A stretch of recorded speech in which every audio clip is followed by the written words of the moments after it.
None of that's in a going costume. on. It's all business here. It's all professional. If I wore anything other than this, would be a costume for me. Oh man. I want to talk about the variables, right? Like Sharpie, like when you talk to, a young goalkeeper who's going into their first match in that type of a setting, do you talk about any of the variables that might be different than what they're accustomed to? Yeah, I mean, again, I go back to you just don't want to over inform someone. Like you just don't want to put too much into their mind where they're overthinking everything. I mean, we talk a lot about overthinking things. I mean, we've faced. Look, let's take this last 7 days, 10 days. We faced a very, very good LA Galaxy team who are very dangerous in transition. Have a lot of options in the box. Jovalic, Royce, Peck, Pansel, Puig. It's they've put us being goalkeepers in a position in the last 7 days, and in the 3 games we played this year, where we're in positions where we have a lot of time prior to the final action to overthink things, where the last 3 days we've completely worked on putting ourselves in the situations where there is time to overthink, but just relying on our settled positions, our instincts, hand shape, body shape, whatever it comes into the spaces. But, I think to answer your question, Mikey, no, I don't want to talk too much about variables, especially in Adam's situation, because I don't want to put too much into his head. I just want him to go out there and trust what he's been working on all year, trust what we've been working on as a goalkeeper group all year, trust our style of play, and that the profile of the goalkeeper that we are putting together at this football club is going to be, well enough equipped to deal with whatever the game throws at him in the variability of what the game does. And look, there's enough video these days, Mikey, and obviously we do our homework extensively on the opposition, but the variability is very rare within what teams are or are not going to do in a game. Like Austin was exactly what we thought they were going to do. There wasn't much different to what we thought was going to.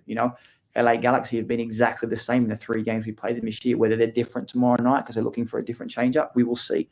But I feel we have prepared the goalkeepers this week the best way we can to make sure that they are ready for what we know they will throw at us and anything else that may come within their system. If there's a system change, if there's a personnel change, whatever that looks like.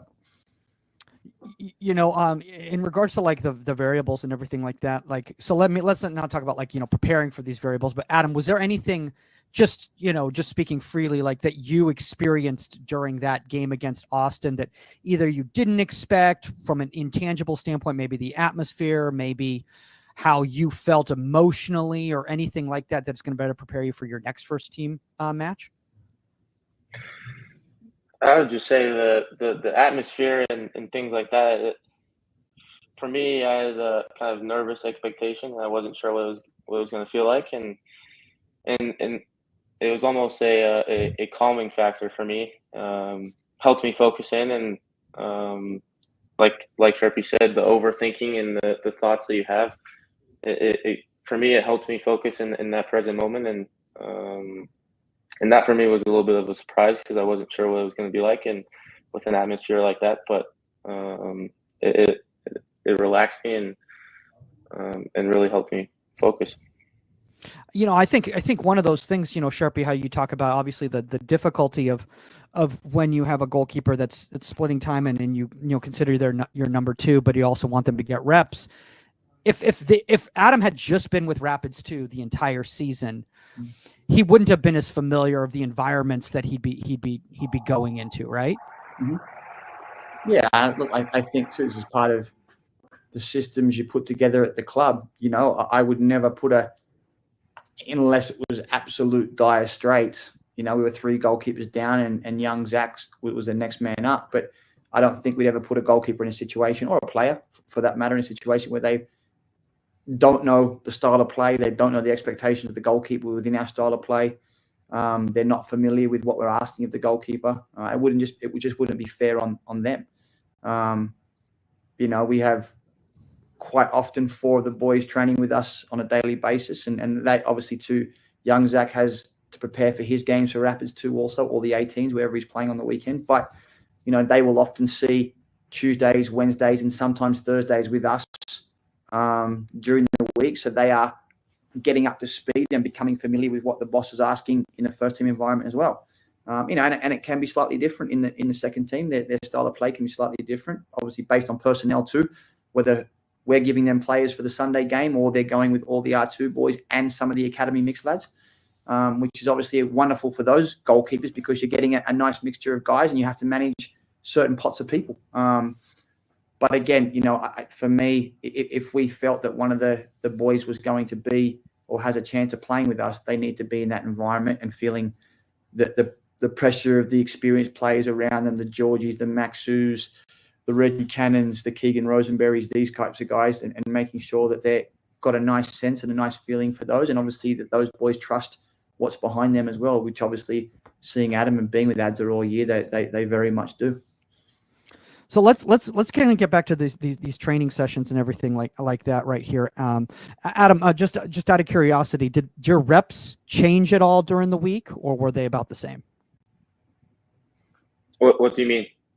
As in, like, were you number of reps? See more, number of reps. Did you see more reps than you usually do when you're not going to be starting, or is it the same amount? It's all based on loading and what I'll see, but I think the biggest thing for us was making sure I feel good and going into the game. So we might have cut down a little bit, just so I'm feeling good physically and nice and explosive and light going into the game. But yeah, it is pretty similar. Sharpie, is that on an individual basis, or is that kind of flat across the board? Ads had a little bit of an interesting week, so he had a couple of very long flights to Europe. That I just wanted to make sure that he, more than anything else, was physically feeling good come Saturday. We did cut down a little bit on the reps on the Thursday because ads didn't land until 4:00 on the Wednesday night. But again, I'm a big person for the pod. I'm a big person for the data. And like Ad said, the loading, I'm very upfront with the boys on their loading and where they are and the live data that we have at the training sessions. But I'm also very, very big on the feel of the guys.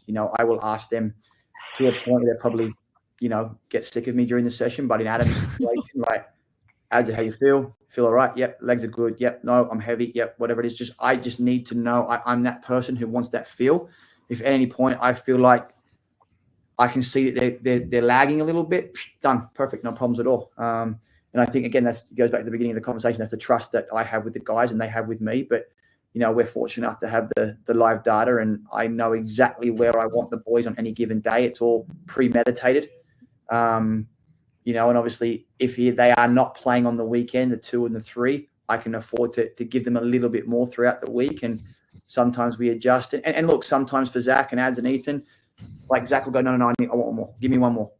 It's a feel for him. And yep, no problems, the extra one. But, on that Thursday leading into Adam's game, we prescribed a little bit less for him. I think he may have taken one extra rep of the 2 balls at the end just because he wanted one more rep to see it again. But, there also comes a point where myself as a coach, I have to stop it and say, yep, you're done. You're out. That's my role and responsibility to make sure these guys are in the best position for themselves too.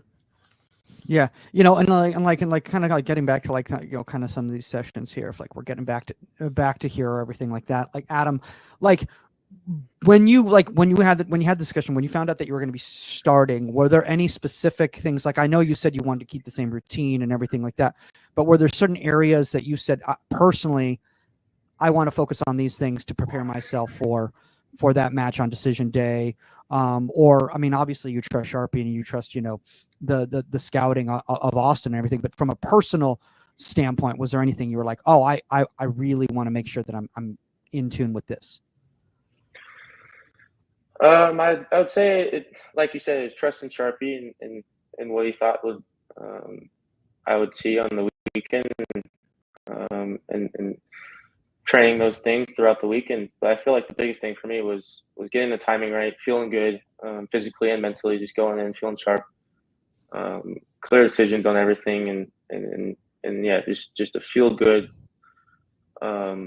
sessions, just going in and making sure all the timing and everything's just nice and clean.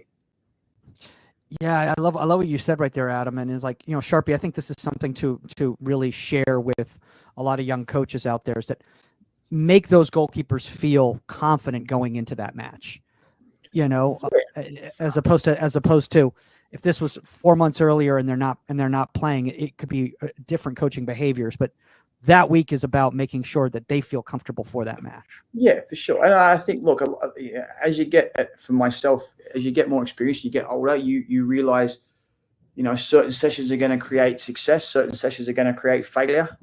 Do you want success? Do you want failure? Do you want a little bit of both throughout the day? Are you able within the session to adjust if you are getting too much success, or it's too simplified, or it's too complicated and you need to simplify it? Do you have adjustments within your session you can make on the fly that offer those for the guys? I felt because of Adam's week leading into it that we needed a session on the match day -2 that would offer him what Austin were going to show us, but also allow him to have success both physically and mentally. Yesterday we've had 3 days to prepare for LA Galaxy this week, obviously because we're playing tomorrow night a day earlier. But Adam said something to us yesterday as a group when we were coming together at the end of the session. He said, I love this because we're seeing the ball fly past us. We're seeing goals scored on us. We're feeling that little bit of emotion, that physical touch, the desire to want to make more saves or keep the ball at the back of the net in very vulnerable scenarios, in scenarios that you've probably got a 50-50 chance of saving. Now, what does our positioning and our body shape, our hand shape, our timing, how do we tip the scales in our favor? But adds up, correct me if I'm wrong, was the first thing you said in the session yesterday is I love this because I've just conceded X amount of goals, but now it gives me something tangible to grab onto when we're watching the video and go, okay, this is what we need. Learning. I'm successful, Yeah. See, I love what you said right there, because and Adam, I mean, credit to you. I mean, you are the most mature 18-year-old I think I've ever met in my life. I think you're more mature than I am, as I'm going to a Halloween party after this. But I want to say this, that you saying, because I think a lot of young goalkeepers, they kind of don't look forward to, and obviously I'm not saying you look. Welcome to the Keeper Institute podcast. My name is Tori Corsaro. I'm a strength and conditioning and goalkeeper coach here at the Keeper Institute and your host for today's show. The Keeper Institute is a unique goalkeeper training facility in New Jersey aimed at developing better goalkeepers and better people. On this podcast, we will be discussing all things goalkeeping, character development, and more.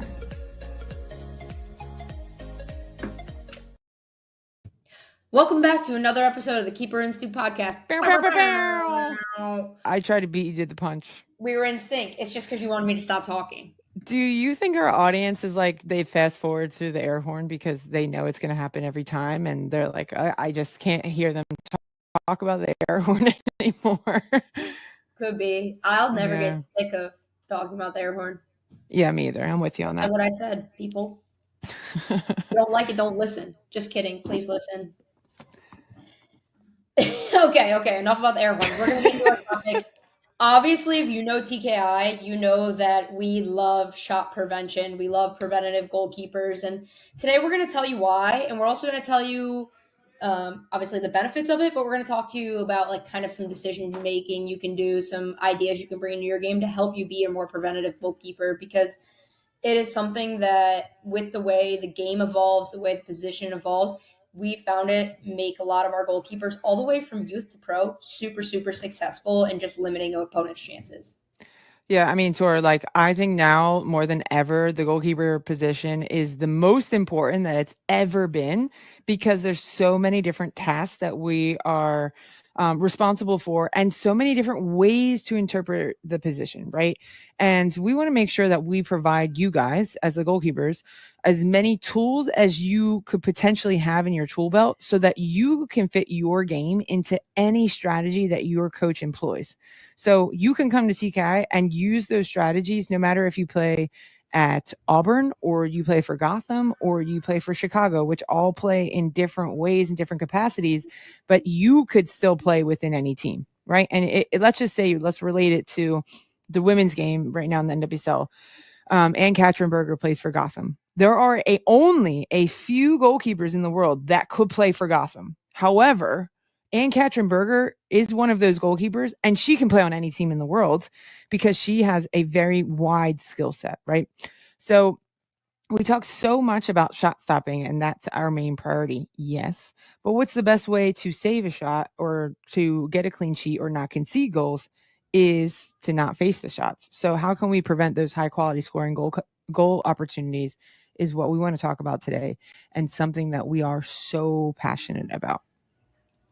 Yeah, couldn't say it better myself. I think that when you talk about this topic, you have to talk about, like, I think the trial and error of it. It definitely takes time to have to kind of see it evolve within your game. You have to watch yourself doing it. You have to learn about it. You have to try it and execute it. And I also think that you can correct me if I'm wrong, but I think sometimes it's trial by fire. Like, you have to be like, okay, I'm going to come out and I'm going to clear this ball. And sometimes you get burned because you don't realize how fast that forward is, or sometimes you're going to have to emergency slide tackle, or you're going to find yourself having to be a bit more inventive in certain situations when you're handling this subject. But I think that's sometimes, wow, the train really wanted to interfere. I heard that. I think that's sometimes why coaches don't necessarily always encourage it. But I think if you can be faithful to it, you're going to find that your goalkeeper is going to become a lot more successful in limiting those chances. Yes. And I think that what underpins a great goalkeeper that's competent in the three things we're going to talk about today is courage, is bravery, and the willingness to try and explore, especially at the younger ages, right? Like, no one cares if you win the Thanksgiving showcase when you're 12, right? But those skills that you learn at a younger age definitely translate to when you're a little bit older and you're like, well, I have experience now. I made that mistake and I'm not going to make it again, right? Like, last year, I forgot my wallet at home and I went to the airport and my life was miserable for that entire trip because I had to be like groped and patted down, and it took an extra half hour to go through security. It was terrible. And you know what? I have not forgotten my wallet again because I learned my lesson, and it was trial and error, and I made a mistake, and I definitely learned my lesson, right? And sometimes we don't know unless we try. We have no idea how it's going to go unless we explore. And I just want to remind everybody that you are safe to try things. You are safe to explore things. You are supposed to make mistakes.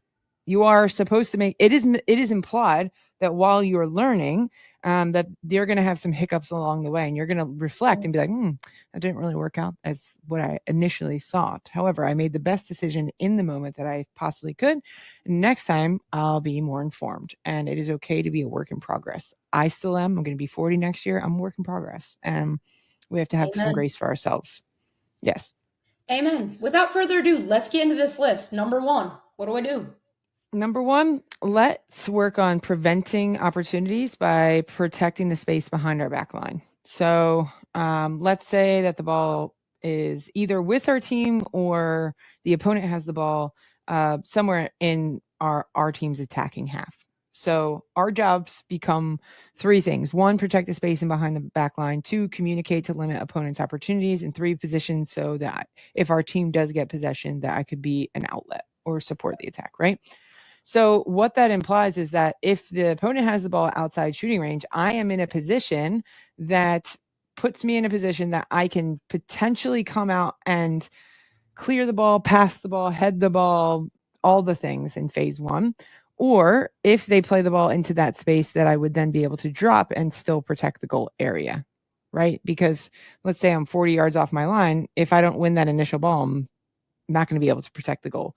So we want to find that balance of where can I position myself to be able to come out and manage that situation before it becomes very dangerous. But if I can't, then I still want to drop back and protect the goal.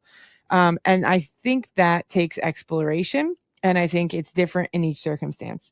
But what's one of the most important parts is that when my job is solely protect the space and behind the back line, that my body shape wants to reflect that. So if I said to Tori, you and I are in a race, and we're going to race to see who gets to that ball first, how would you start that race? You would start probably something similar to Noah Lyles in the Olympics, right? You're in a sprinter stance. Your weight's on your front foot. You're ready to go forward if you need to, but you're also ready to drop if you have to, right?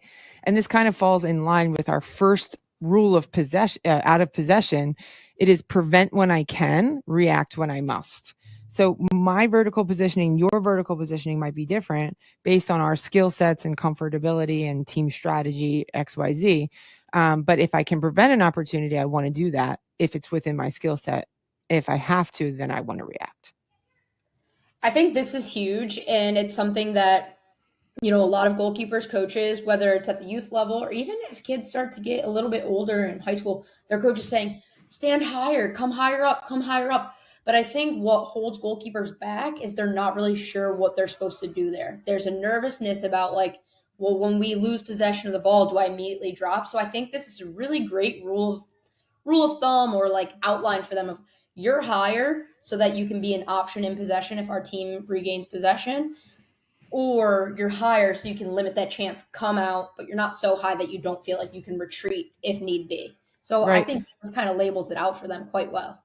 Well, I also think two more things. I think that simply having a position that's a little bit higher and connected to the back line could potentially even deter a threatening situation, because the opponent is like, well, the goalkeeper's there, so I can't play it in behind the center backs. So if I want to play it, I've then got to play it in behind the fullbacks, which is a less threatening position for us and a less dangerous area of the field for our opponents, right?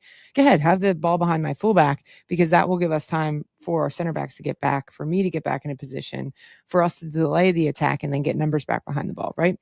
The second thing is, one, not only does it deter potential dangerous opportunities, but also I want to make sure that I feel competent in the different types of final actions outside my box, because clear the ball isn't the only final action that we could choose. It is one that we certainly could use, but the balls that get played in could be different, right? So the ball that's played from out to in is more dangerous than, let's say, in a central position outside. So if the ball comes from out to in, it's on the floor, that's going to be different than if it's in the air. So I want to be able to clear it. I want to be able to take a touch pass pressure. I want to be able to pass it on one touch, potentially emergency slide tackle if I have to. I've even seen Katie spread outside the box the other day, right? Which I thought was very inventive, and just being comfortable with these different types of balls that get played will determine what type of final action that we need to have. Yeah. I think it's super helpful, and the more you can explore with it too, the more you're going to find, oh, I never thought I saw myself doing that, but I know that it's a tool that I have. Right. Well, I also think another thing that deters people from being a little bit higher is because they don't understand the principle of when to stay high and when to drop, right? So they're like, I'm afraid I'm going to get chipped. Well, why are you getting chipped in the first place? Right? Like the ball's outside shooting range. You're not really worried about them shooting, right? So you can be a little bit higher. Right. As soon as they play that ball and we recognize I can't get there first, that's your cue if you should go. Can you get there first and impact the ball? No. Then quickly drop to protect the goal. Then your job transitions from space defense to goal defense. And that's where I think people don't make that decision quick enough. So the ball gets played and they stay where they are because they're like, I can't get it. So they're not sure what to do. They stay, and then the ball goes over their head. And so we have to find that right balance of starting position, yes, but the decision to be aggressive forward, or the decision to drop back and transition to protect the goal. And that's where people, I think, falter, and this becomes a little unclear in our job responsibilities. Yeah, I think you're spot on, honestly. And I think that's a whole podcast in itself is about, and I think we might have talked about doing this in the past, but how not to get chipped. It's not as scary, I think, as people make it out to be, because you have a lot more control in that situation. Yeah. I mean, I call college soccer and pro soccer every weekend. You coach at college soccer, you watch the program. I don't really see goalkeepers get chipped too often. Like in my recent memory, I can think of one time. And it was like last week, it was Shelby Hogan against Portland, right? Or in Portland against Utah. And it was in a 1v1 situation where she came out and she was in a space. Let's unpack something. This just came to my mind. Let's unpack no man's land. I knew that's what you were going to say. Let's unpack no man's land, because I think it is this mythical place that is very ambiguous and vague, and goalkeepers are like, what does no man's land mean? I've heard it. It's this mythical place that I don't want to be in, but what the heck does it mean? And essentially, when someone says that, what I think they're saying is that you're not in a position to protect the space, and you're not in a position to protect the goal. And that's what happened in that one play. If you go back and look it up, is the goalkeeper is not in a position where she can influence the ball in phase one, and she's not in a position to protect the goal. And so the attacker just goes right over top of her head. So, yes, but that's what that means, if you've ever heard that before. And typically it happens because we're not understanding of what our job is in that moment in phase of play. Yeah. All right. Well, because we could go on about this, I think, particular instance forever, we'll cut it there, and let's go on to part 2 with our topic at hand of shot prevention.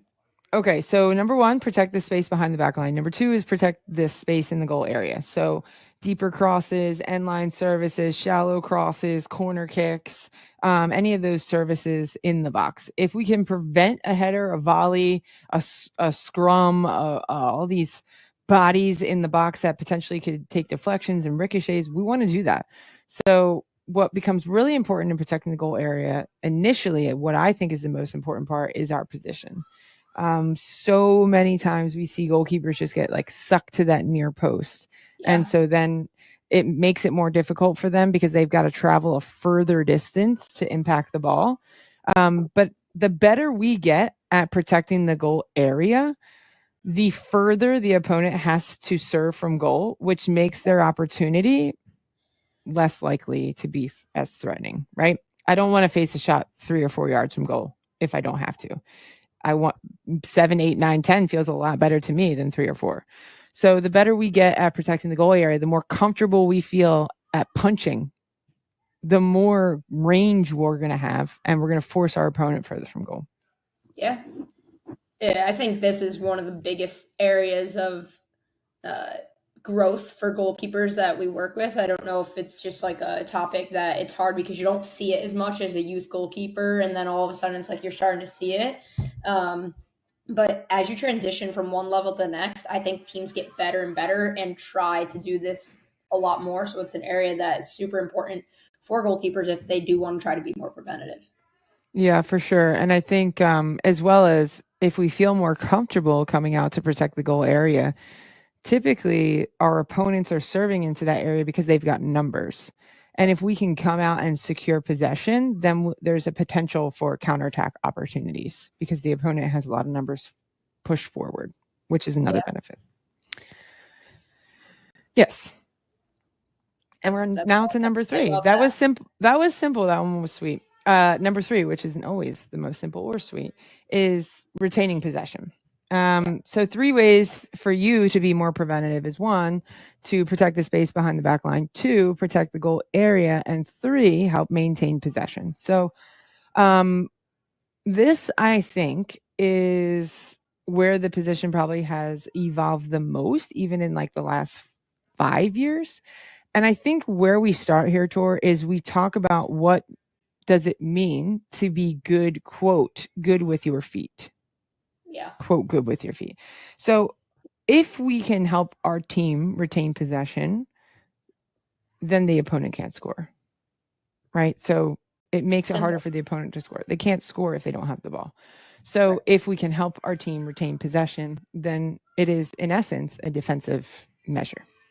So let's unpack, and I'm curious to hear what your definition would be of a goalkeeper that is, quote, good with their feet, because I think that there's a lot of misunderstanding or different language surrounding this. A goalkeeper that's good with their feet, to me, would be someone who is comfortable receiving under pressure, has a skill set to evade and manipulate pressure when necessary, and has like range to their passes. They can find their center back, they can find their 7-11s, they have the ability to play long when necessary as well. Mm-hmm. Yeah, I would agree. Solve and manipulate pressure and deliver the pass, release the pass. I think that that's, in essence, if you break down all the goalkeeper in possession actions, that's what it boils down to. Be able to solve pressure if you are getting pressed, be able to manipulate pressure if they're maybe potentially in more of a block, and then be able to execute our pass. So just really quickly, if you're listening to this podcast and you're a goalkeeper, just do a quick inventory of, do I solve pressure? Do I feel comfortable solving pressure? If the answer is no, then you need to be more comfortable working with space, right? It's not a matter of being, quote, composed. Composure is an outcome. Composure is an outcome based on your comfortability with scanning and your comfortability of using space. Composure is the outcome of those two things. Yeah. You can be composed if you know where the space is because you've scanned, and you can be composed if you use that to your advantage to gain more time away from pressure. So if you don't feel comfortable solving pressure, you can do it really simply in 3 ways that there's a lot of different ways you can do it, but we'll give you 3 simple ways. It's just using space, get in the space, right? You can touch into space, you can move into space, or you can ash the ball into space. All 3 very, very simple ways that I would say 99% of the people listening to this podcast can simply do if they were aware of the fact that they could do those things, Right. or if they looked for those moments to do those things. I remember, for all of you who are like, oh, I don't really feel that comfortable solving pressure, been there. Right? I have been there.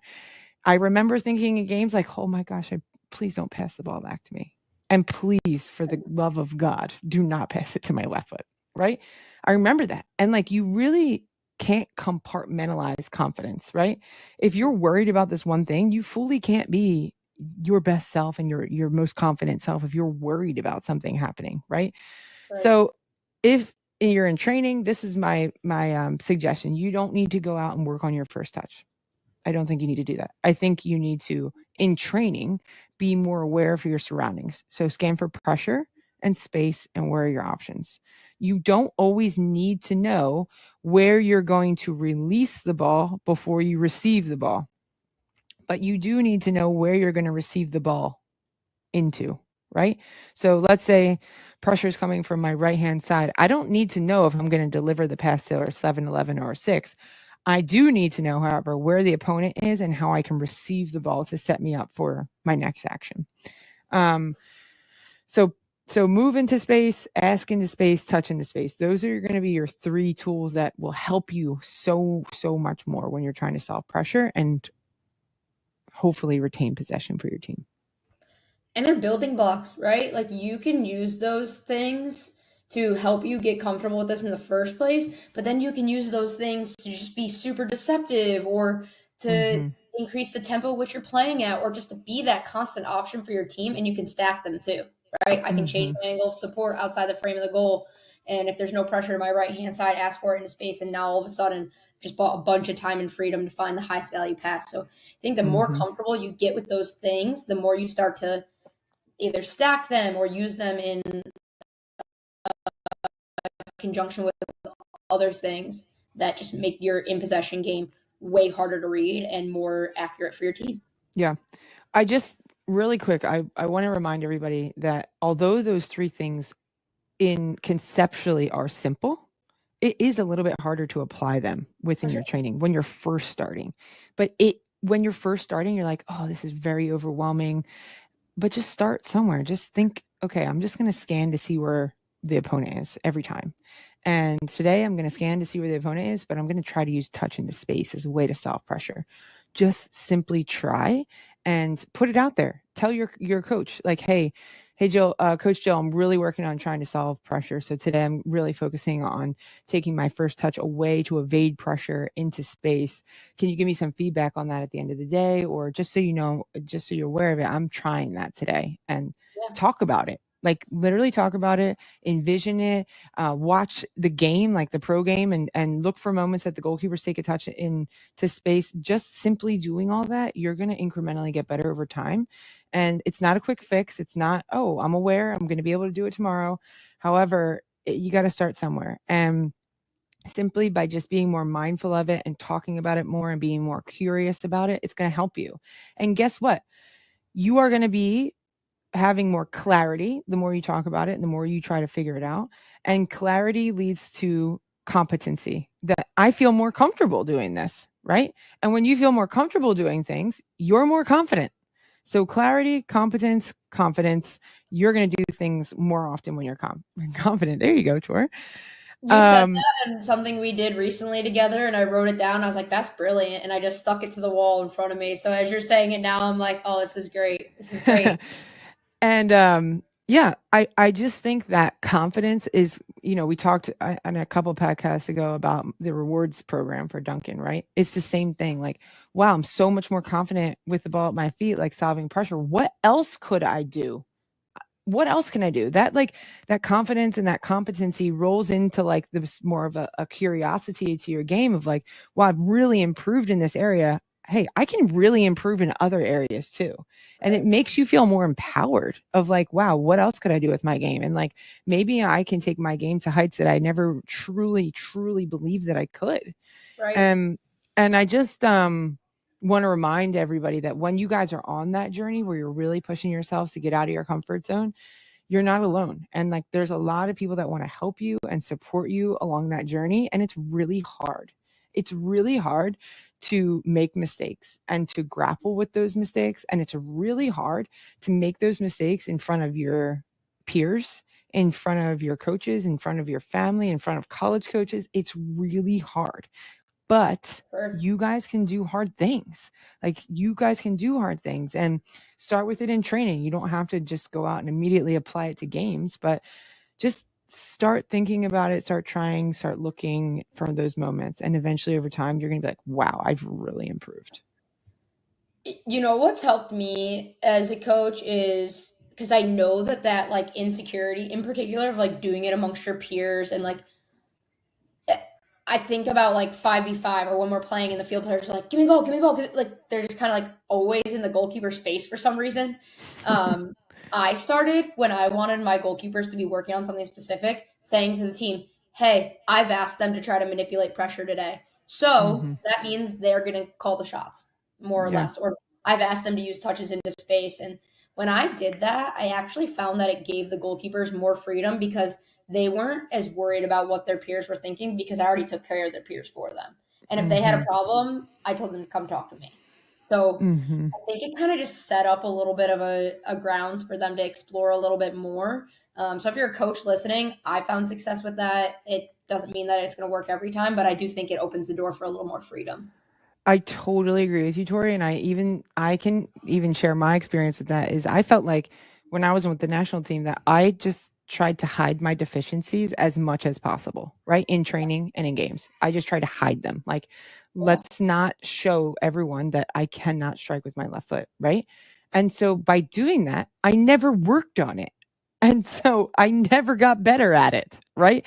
And so I always was living in this mindset of like hiding it rather than working on it. And if we don't ever work on it, how can we expect it to improve, learn, and grow, right?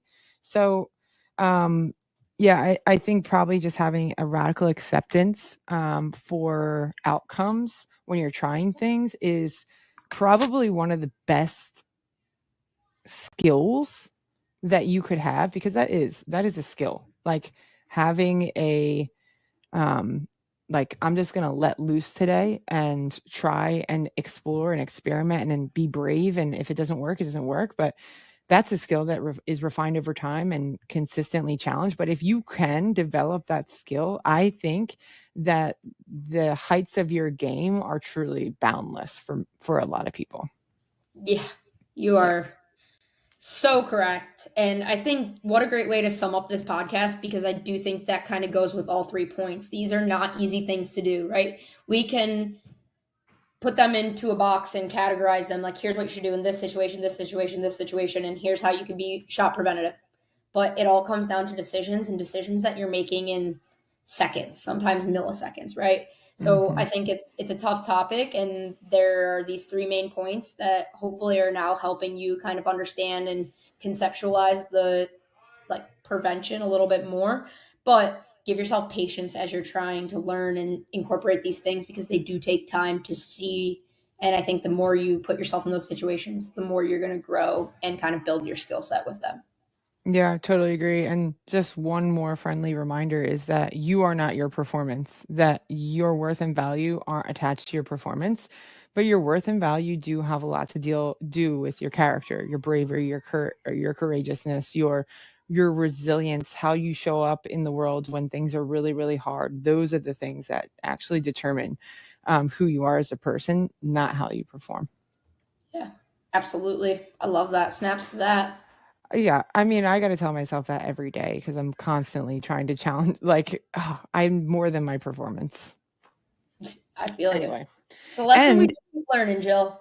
yes, and if you need more support with the mental game, we want to help you. And more specifically, Coach Chris wants to help you in our Bulletproof class, which is happening in November and December, 4 weeks for middle school and high school age players. There's separate Zooms. It's a 1-hour class for 4 weeks. And if you don't do anything else for the entire year to better your game, I would invest in that because it will unlock so much more in your training sessions and your games, and being able to wrestle with that, your identity, being able to wrestle with mistake management.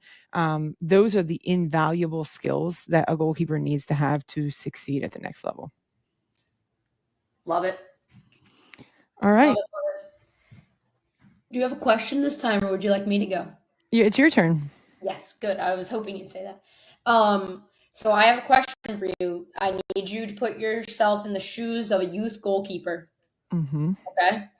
What TKI event would you have to sign up for? You're like, I have to sign up for this. I can't miss it if I can only choose one. I'm going to say this because we have it coming up. If it was the summertime, I would say select camp. Obviously, that's always number one. But we have the camp with Kaylin in December, which I think is going to be great. And I think that obviously Kaylin's one of the best goalkeepers in the world. But I think what people don't know about her is she's actually one of the best people in the world too. And she really cares a lot about the goalkeeping community and young people, and wants to like give back and share her experiences. And I think just being around her and her presence is inspiring and empowering for a lot of young goalkeepers. Yeah, couldn't agree more. I mean, mine is same, but different. I would be begging my parents to take me to San Diego. 100% begging. Yeah. This is Christmas, birthday for the next 3 years kind of beg. Yeah, I like that. Yeah, that's a good one. Because the weather's going to be nice. The weather's going to be nice. It's like Right. beautiful. Except for when we were there that one day, it was pouring rain, but whatever. All of our NWSL goalkeepers are there, and just like Kaylin, they just are hungry to learn themselves, but also pass on their knowledge and just encourage the next generation. And I can't think of a better environment to learn in. Yeah, good point. All right, you guys, we love you so much. That's why we do this podcast, and that's why we're at TKI. If you need anything, reach out. You can reach out to us on Instagram, email, cell phone, whatever. Send us some smoke signal. We'll get back to you. We care about you. You're never alone, and this is hard, but we're here to support you. And until then, we'll catch you later. We'll catch you later.